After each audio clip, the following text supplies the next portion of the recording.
Opinion is like life. Everybody has one, unless they are dead. And so far as you have a family member, so far as you have friends, they will always have an opinion in an aspect of your life. But it all boils down to the conclusion that you have to make the final choice. The final choice is dependent on you.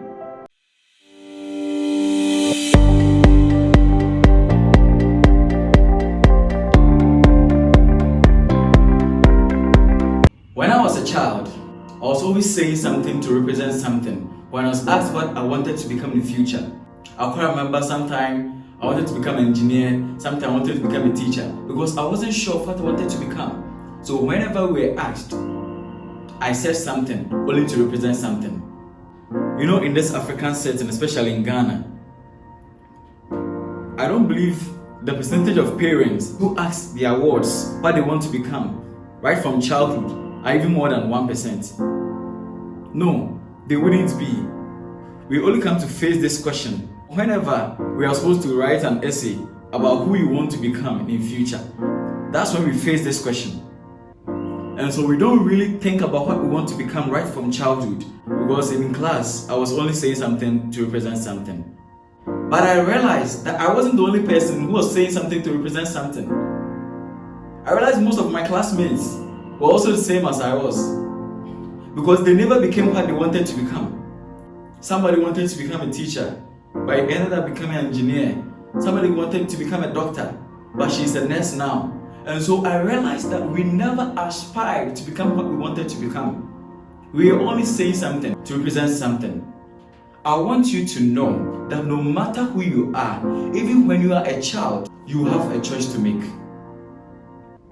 Because when I skipped primary, without knowing what I wanted to become, just saying something. When I got to JHS, I was still saying something.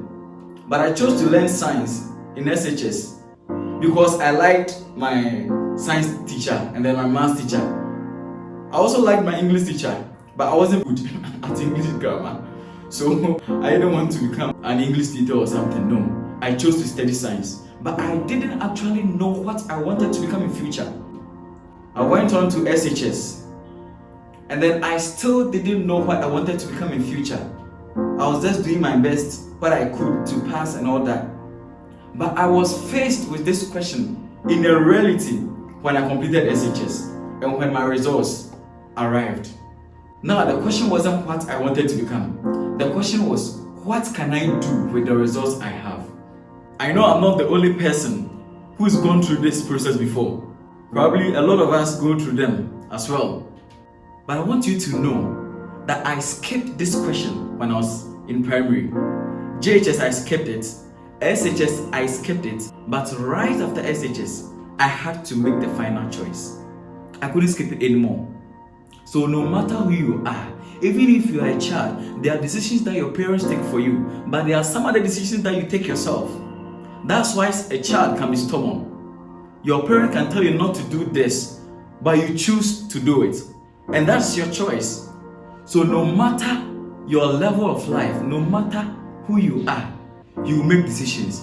If only you understand what I'm saying, you've made decisions before. People will always have a problem with your decision, whether they are right or they are wrong. But your decision determines where you get to in future. You are 100% responsible for your future, and it is determined by your decision today.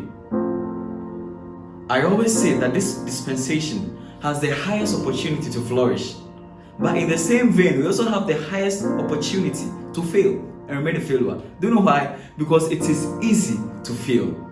It is also easy to flourish, because you can flourish by doing the good things you always do, by doing the positive things you always do. But you can also fail and remain a failure by continuing to do the bad things. It boils down to our choices. Listen, if you are faced with a circumstance where you have to decide, I want you to know that what you choose is a product of your own conclusion. If you find yourself in this instance, I want you to ask yourself, in the next 10 years, where will it take you to? That's how to know whether your decision is bad or wrong. You are here today, because of the decisions you made yesterday. Similarly, your tomorrow will be dependent on the decisions you make today.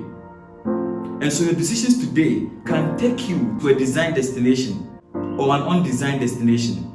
It all lies on your decisions. And so it is very important to know the essence, to know the product of what the decision you are making today will bring you tomorrow. If you are not happy with where you are right now, if you are not happy with the state of your life right now, start changing your decisions. You will not always have a calm wind to pull you to where you are. Sometimes you have opposing ones, but you have to stand firm and then drive through it. Most of the times, it is easy to make a bad choice. Do you know why? Because there are many things that distract you. But the good choices are the hardest to make because it requires more action. It requires more responsibility. It requires more accountability. And that's the reason why we neglect the good choices, because we feel that it will come with more. The things that are easy to do and the things that are not easy to do is the difference between success and failure.